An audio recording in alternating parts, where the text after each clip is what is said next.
Day 15, over 2 weeks into the process. Hello and welcome to This Much Is True. My name is Dat, and I hope you're good. I'm just in from a walk. Self and the wife went out. Very cold tonight. It must be nearly 0 degrees. It's got to be. And I saw some ice appearing on the roads. Now it's just kind of 22 minutes past 10 here. Ice in Irish, by the way, is lacquire. There you go. There's a good Gaelic word. Lacquire. Coffee as well. I am spoiled, but it's decaf. And I haven't had coffee for the last few days, and I've been kind of going a bit nuts without it. Was going to use a different camera tonight. Was going to use the GX7. Do you really care? GX7 is kind of really pin sharp, but this camera's not too bad. I hope you agree. Also, if we use the GX or the G7X Canon, the sound isn't as good. It's an okay mic. This is the camera beloved of bloggers on YouTube. So now, I think I can podcast up onto YouTube as well now. I know I've just been uploading videos. I will get another platform, of course. That's the intention. But look, what's on the agenda tonight? Okay, faults of mine. You know, I've self-diagnosed some faults. I want to dip in again briefly into some old BBC children's television programs, because I think you'll get a laugh out of that. Well, just down memory lane anyway. Also, UFOs, or UAPs as they're known. What is it? Unidentified aerial phenomenon now. Do. I keep doing that silly joke. By the way, for God's sake, come on, email me here, and you'll get a belt to my ding-a-ling if you do. This much is true at protonmail.com. Feedback would be good. So, yeah. Is there anything else I want to talk about? I know kind of stuff has been coming into my mind. Like my t-shirt. It says, I will not calm down and you can fuck off. You know when people say calm down? People got me that during lockdown because I became known as a gammon. I disagreed with the whole process and I was very rebellious. And I get very annoyed and angry with the government and all. So I became known as a gammon. And my best friend Steve got me that t-shirt. Because I wasn't keeping calm for anybody. I was speaking my mind, and so should you. And shame on you if you didn't. Right. Oh, Ricky Gervais liked one of my tweets. And Ricky Gervais, being a multimillionaire as he is, and animal lover, has just donated 1.9 million sterling to animal good causes for animals. And yeah, he's liked my tweets before occasionally, and it's great because if you tweet, you get a boost to people, you know, like here where the tumbleweed is blown, suddenly like whew, it's a red letter day once Ricky likes. Now, myself and Marvin, the cat who did get a like today from Ricky, we appeared on TikTok and Marvin's up to 49 likes. Marvin and I have invented our own game. It's called Recoil. Basically, I approach him, he calls me out, I can't get over the line, and I have to recoil, I have to retreat. Here's what it looks like. This is where me and my cat Marvin play a game of what we call Recoil. So I approach him, and then he calls it. And I jump back, so I recoil. Again, I approach. I jump back. You won that point fair and square, Marvin. Oh, sheep, you're ahead of yourselves tonight. Oh, you nearly let me get there. Yeah, you probably lost the will to live, but Recoil, and we have patent pending on it, is a fantastic game. All the family can play, including your cat. And if you got one like Marvin, he's a black and white cat as well. So he's a tuxedo. They're a very clever cat.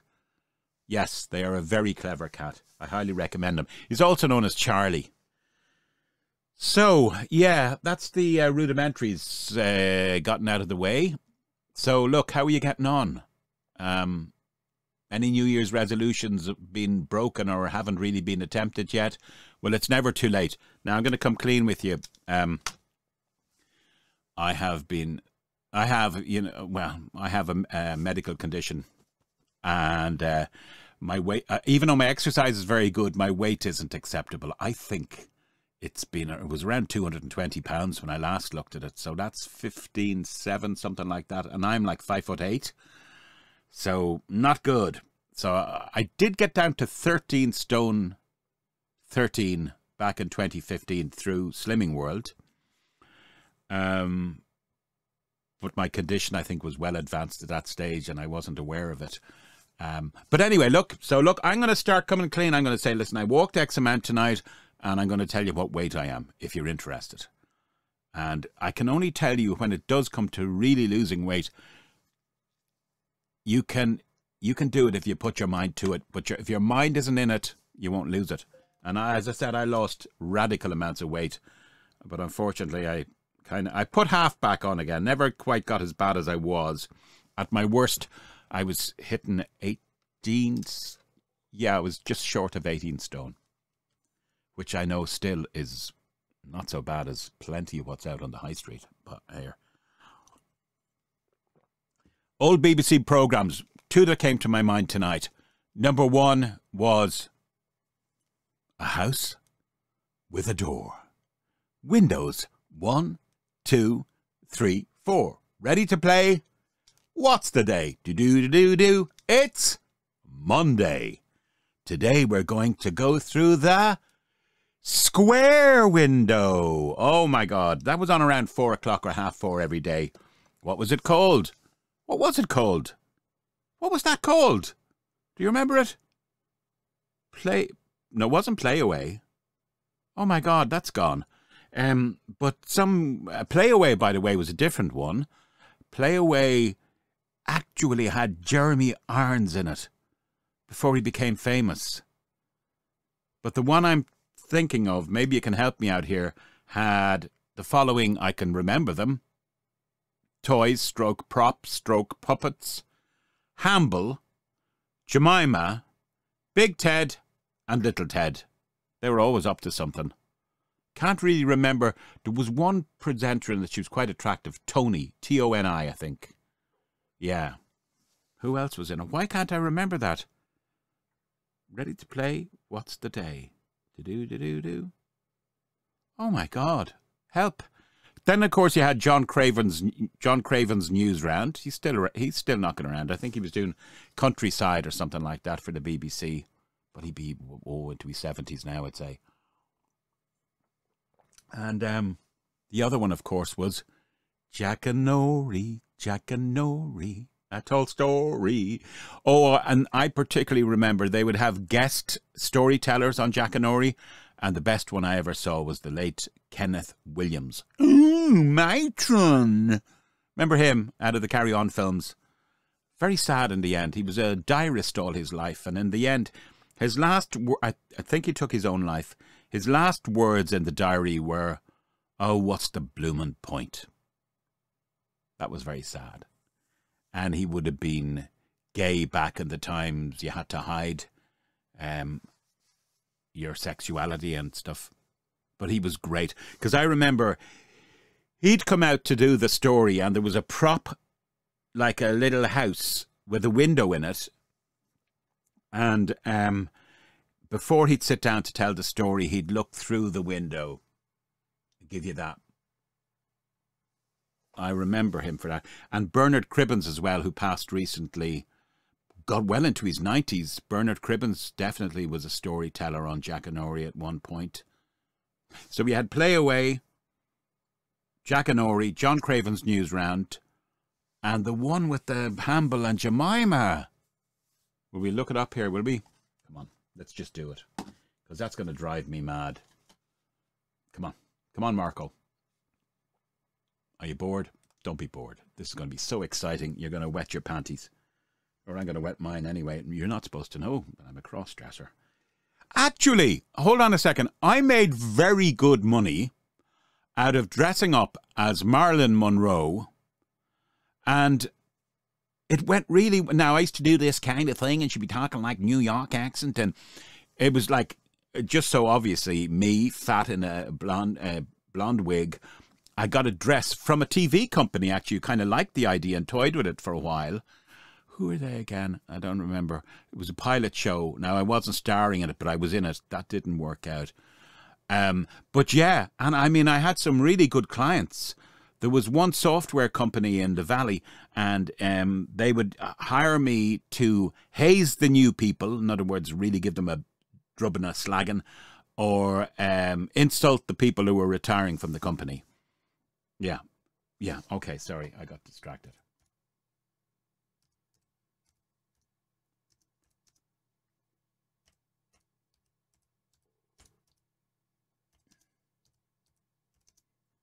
Now, just put a few things in there. Humble, odd. Oh, come on, Mark. Sorry if you're listening to this.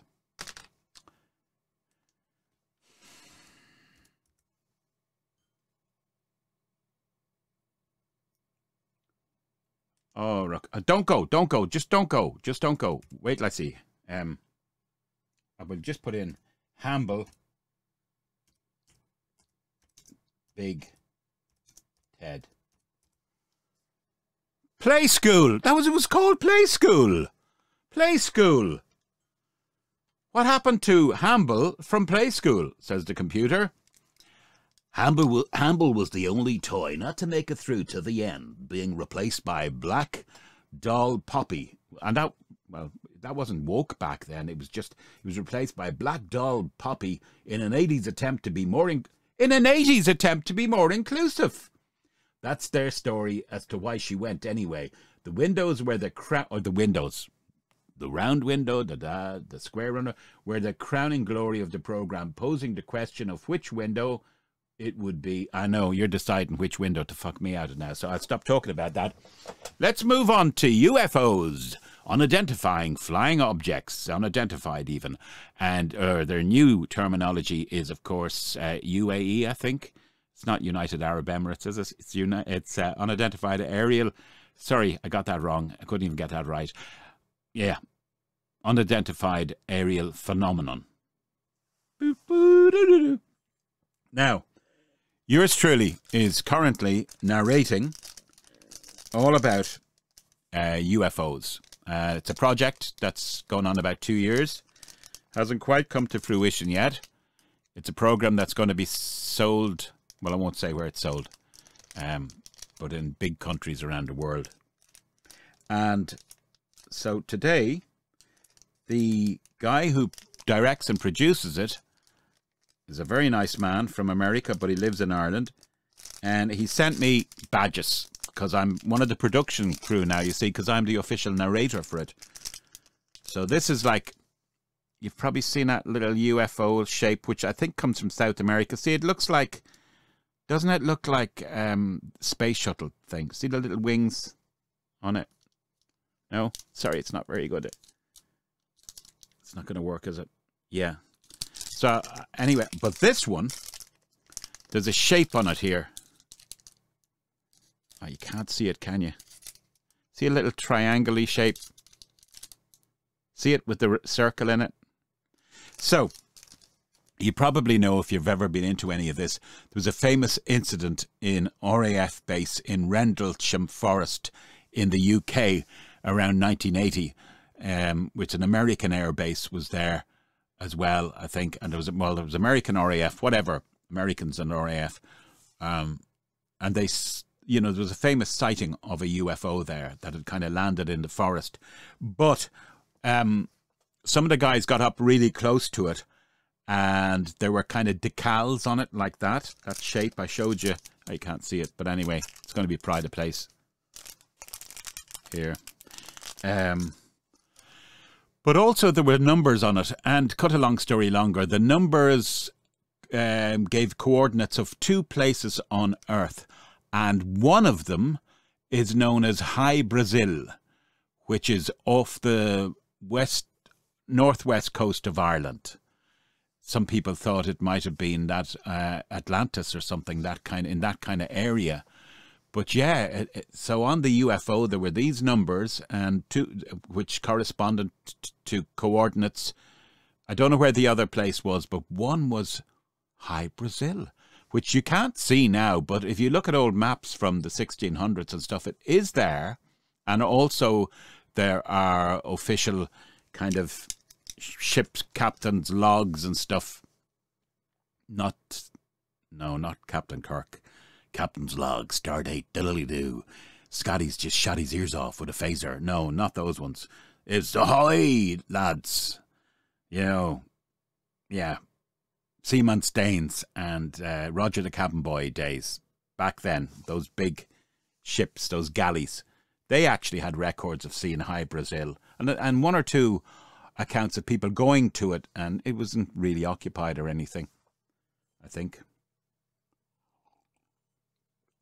So look, I can't do anything without... No, I'm not. I'm not even going to get desperate. It just looks desperate, doesn't it? I'd love to hear from you. And hello to Gillian as well, if she's still looking. Gillian took me up on a point there recently, and she did. She got the ding-a-ling because she emailed me in at thismuchistrue, which you'll see, at protonmail.com. Thismuchistrue at protonmail.com. And she said, I was relating where I had been given money to someone I thought was in need. But the minute I gave her €10, she started looking for more and more and more, and pestering my friend as well. And I kind of went, what have I done? Because I'd initially been kind of harsh with her and brushed her off.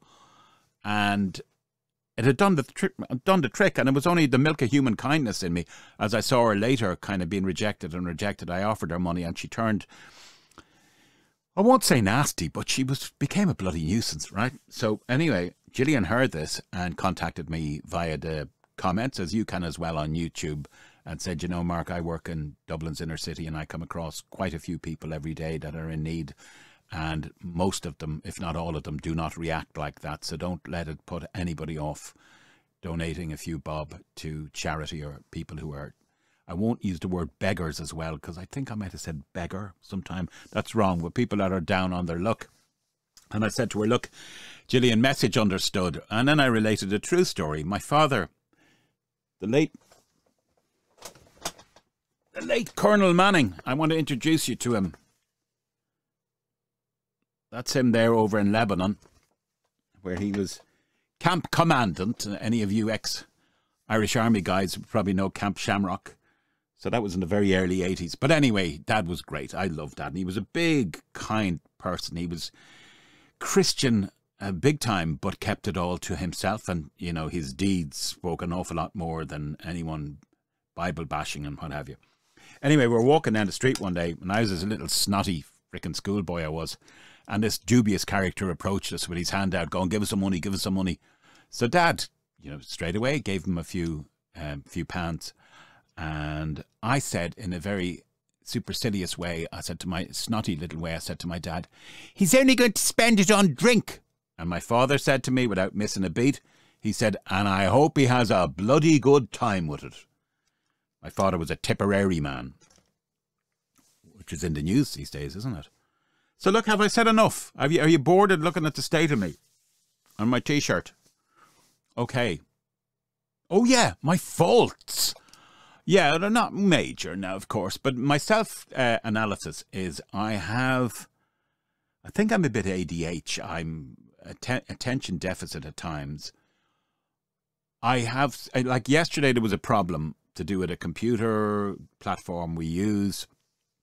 My wife, who's quite IT literate, is in IT and IT security and everything. She said to me, Mark, here's a story on this crowd. Will you talk to them? I'm too busy.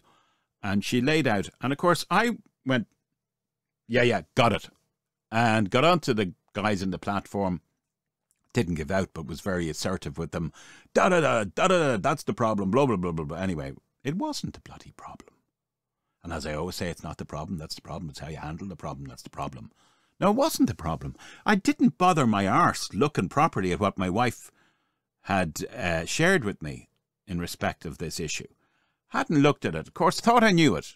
And then I explained it wrong to the guys who were quite rightly miffed and peed off that I was insisting on something that was wrong.